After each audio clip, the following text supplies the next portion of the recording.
Hey guys, I'm with Trell, and we're getting a deck profile of the deck that he actually took to regionals today and did really well with. And some of you guys might especially like this deck, so you can go ahead and reveal. All right, yeah, everybody. I went 5-3 with this deck profile. With this deck that I made here. As I call it, it's code name Tricks and Hoes, but the I guess the real name is Familiar Possessed.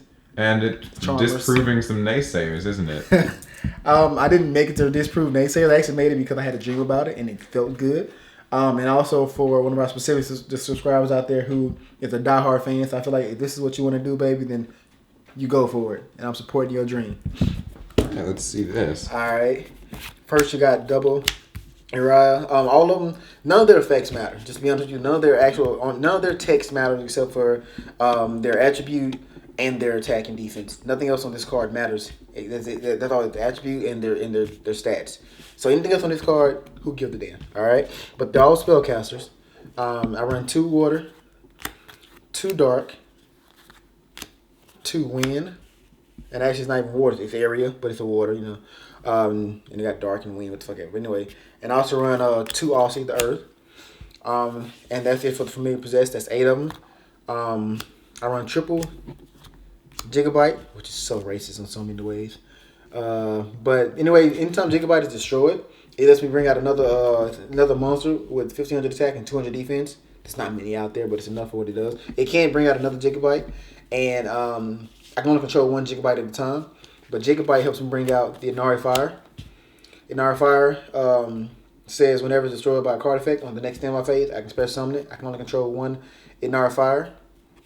And also a Nefarious Archfiend, Eater of Nefariousness. Same thing. This one says during my opponent's in phase, I can blow up 1 monster on my side of the field, especially on this card from the graveyard to my side of the field. These are my Gigabyte targets. So I have 3 Gigabytes in these 3. And all 6 of these say anytime I control the spellcaster, I can special summon them to the field. They're inherent summons, so your opponent can't chain maxi or any bullshit like that. I was running 2 of this, but I realized just the 1 was good enough because they're really small with 1500 attack. And once it's engraved, they don't think it's a threat, so they never really try to get rid of it. So it just keeps on coming back out. And lastly, to top off the monsters, I ran 1 Injection Fairy Lily, which you guys will see why soon. But this right here put in work. I played against a Satella dude who actually had never seen this card before, and so he didn't know how to play around it, so he just kept attacking into it. And I'm at 8k life points, so I just kept on boosting and of course Satella's strongest monster is 17, so I just kept fucking him up. And also this is my main deck killers. Towers out, because I can actually get it to the field from the deck and go in. All right, that's it for the monsters. It's 15 monsters. Next, triple upstart. The reason why I built this deck is because I wanted it to be not towards the meta. Everybody's making mistakes and mind crushes and vanity, the emptinesses and stuff like that. So I wanted a deck that didn't have to search, didn't have to special summon a lot, didn't have to worry about being mistake, mind crush, things like that. No, I didn't have to reveal anything to my opponent, as far as what I was playing. So I decided I really wanted to play dualities, but I played triple upstart, which might actually take out because even though it helped me push into a lot of combos, I had to give my opponent 1,000. So I need to find something freer, which I actually already know what I'm going to put in. Of course, the 1 book, and you'll see why for that as well. Helped me kill my opponent game too. He activates the Kree, and I had 5 back row, but this is one of them, so he thought he was going to swing in for some damage, and I booked and commenced to kick ass from there. The 1 Regeki, just because who wouldn't? The 1 Dark Hole, you'll see why in a moment, but it's Regeki and Dark Hole, field clears. And the reason why I won quite a few games, I main deck Secret Village of Spellcasters. This says anytime, if I control the spellcaster and my opponent doesn't, he can't play spell cards. And if I don't control the spellcaster, then I can't play spell cards either. But as you guys saw, everything was a spellcaster, so that's the whole point of them. Like I said, their text doesn't matter. Their stats, their attribute, and the fact that they're spellcasters makes this card completely alive. So if I get this turn 1 against my opponent, I pretty much I had 2 opponents that were playing 2 Necross players. They scooped against me because I had that out. They couldn't do anything. And last but not least for the spell is 2 Terraform. This is the only searching I do in the deck, and 9 times out of 10 I usually draw the spell card, so these just become fodder for discard. That's it for the spells, 10 spells, and then last but not least, double things we win. I get caught in my hand with a lot of dead spells or the Nefarious Archfiend I won in the graveyard, so these are really good. The 1 warning only showed up once. A lot of my trap cards didn't show up at all. Composed, I never even pulled it. Torrential was clutch for me. Never pulled it. Pulled it twice. The 1 tech Gaga Shield, pretty much I activate and equip to a spellcaster. that spellcaster has to be destroyed 3 times before they can actually kill it. I only take the 1, but I never drew it, so of course it's coming out.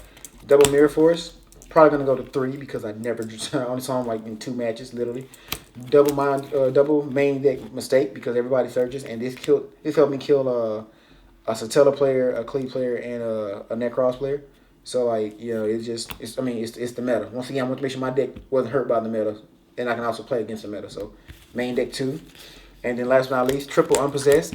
This card says when my familiar possessed are attacking, they gain 800 attack, so they become 2650 level 4 beaters. And anytime a monster on my side of the field is destroyed, I get to special summon a monster with 1500 defense from my deck to my field in either face down defense or face up attack position, which is really good because I combo this with Gigabyte. Gigabyte dies. I get a monster off Gigabyte and I get a monster off Unpossessed. So a real cool combo, of course, is like to have a Gigabyte or anything on the field and my opponent's in phase, and then let Nefarious pop my monster. And then this will go off, so I have Nefarious on the field and I have a monster from the deck off Unpossessed. And of course, I only get the special summon effect once, but the attack boost is cumulative. So if I have multiples of these, even though I only get one special from just one card, I can get my monsters up to a 2400 attack increase. And that's it for the main deck. Extra deck, really up to you. I use maybe 4 monsters in the whole deck, so I'm going to change it up as well. But I'm just trying to show you guys what I played. King of the Feral Imps, just to search out the Gigabytes because they can be special anytime you have a spellcast on the field. So this gets, and they're reptiles, so this gets the Gigabytes out. I usually do this before I go into Mistake, just get that one search. Castell went into it once. My opponent actually raked the skill me, and I still ended up winning with it. It's cool. He's cool. Exiton, didn't use. I did Ragnar Zero for of course it's Ragnar Zero, but didn't have to use it. Dweller, never really had a reason to make it.